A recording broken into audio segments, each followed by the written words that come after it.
sommes au 1er siècle après Jésus-Christ. Je suis dans la ville romaine qui est maintenant sainte. Et puis je m'apprête à rentrer dans la grande porte Est. C'est la porte où est-ce que tous les gens qui sont déclarés à mort par le combat des gladiateurs y entrent.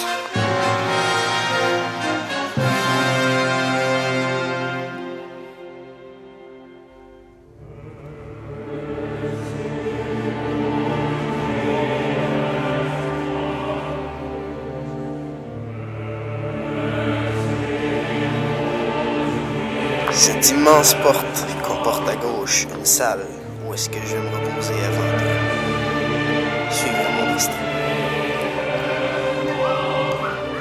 En face de moi, je peux voir la porte du côté ouest. Cette porte est destinée à emporter les morts parce qu'ils n'arrivent pas à battre leurs opposants. J'espère ne pas suivre la voie de ceux qui sont entrés ici auparavant.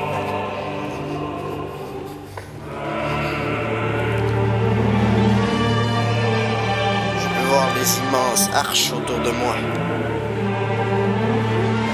Pierres magnifiques qui représentent bien la splendeur de l'Empire.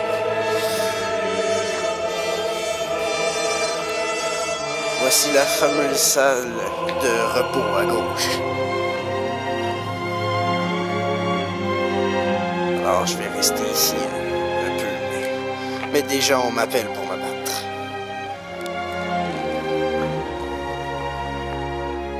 Voici le gradin. Gigantesque, comprenant une centaine de mètres par une centaine de mètres de long. C'est gigantesque. Et normalement la foule m'acclame, mais on dirait que je suis trop légèrement équipé pour les impressionner. On peut voir par ici les escaliers qui mènent les spectateurs jusqu'à leur salle.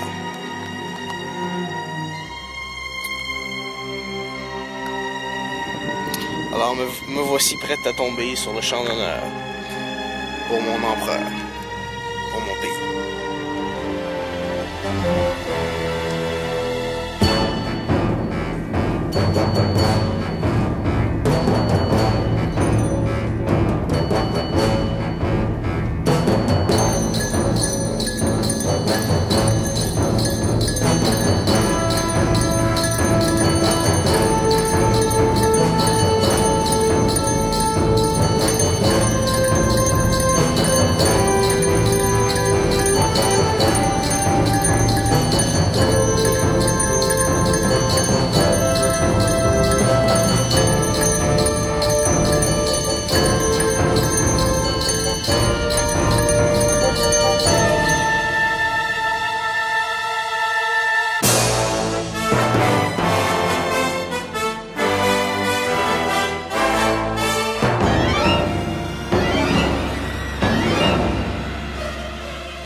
Voici les arches.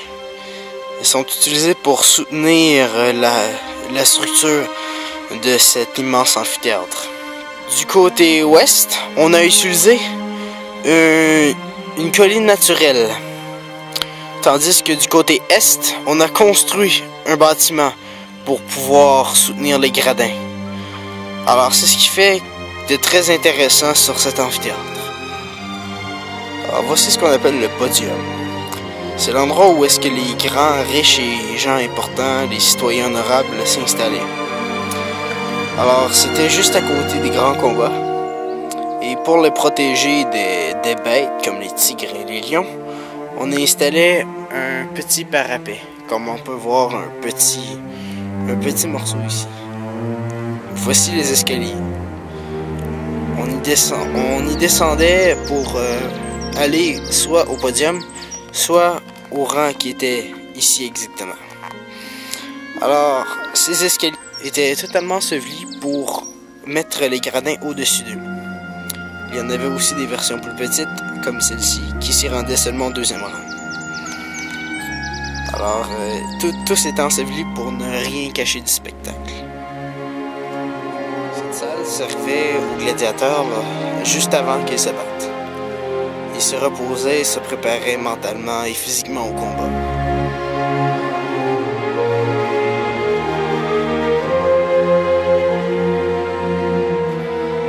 Dans cet immense amphithéâtre, en fait immense de taille moyenne comparé à au Circus Maximus de Rome, on pouvait accueillir environ 15 000 spectateurs. C'était aussi un des premiers amphithéâtres à être construit en Gaule, avant même ceux de la première province romaine.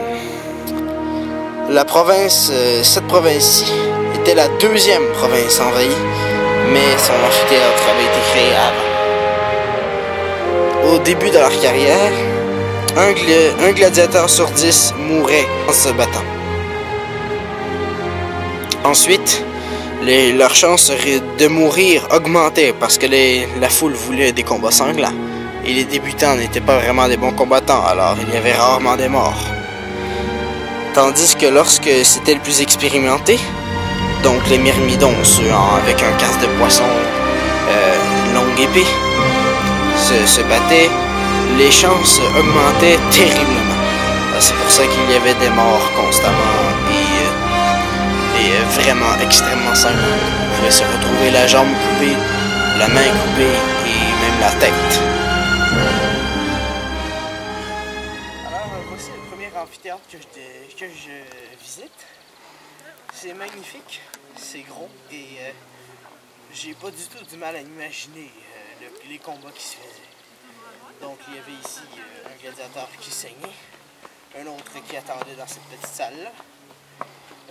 J'adore, tout simplement.